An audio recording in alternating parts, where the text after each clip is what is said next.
May ilalabas na bagong testigo ang DOJ sa kaso ng mga nawawalang sabongero at may hawak daw itong totoong ebidensya. Samantala, kinasuhan na ng NAPOLCOM ang mga pulis na idinadawit sa krimen. Narito ang report ni Gary De Leon. Isang araw matapos ang pangakong ito ni Pangulong Bongbong Marcos kaugnay sa mga nawawalang sabongero.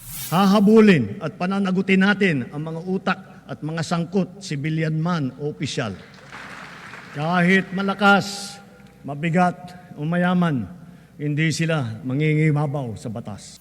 Ngayon, sinampahan ng kasong administratibo ng National Police Commission o NAPOLCOM ang 12 pulis na sangkot umano sa missing sabongeros.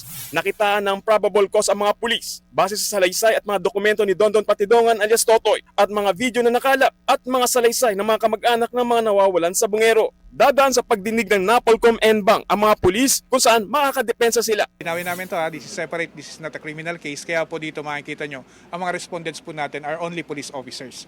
Nananatili naman sa Camp Crame ang 12 pulis habang hinihintay ang pasya kung sila ay papatawan ng suspensyon. Hinikayat din ng NAPOLCOM ang pamilya ng mga biktima na lumapit sa kanila at makipagtulungan.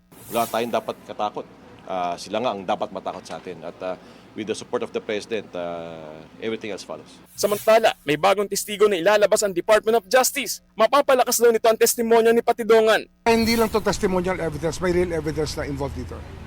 Meron ditong totoong ebidensya na bukod sa kwento, meron itong sariling ebidensya pa na kalakip.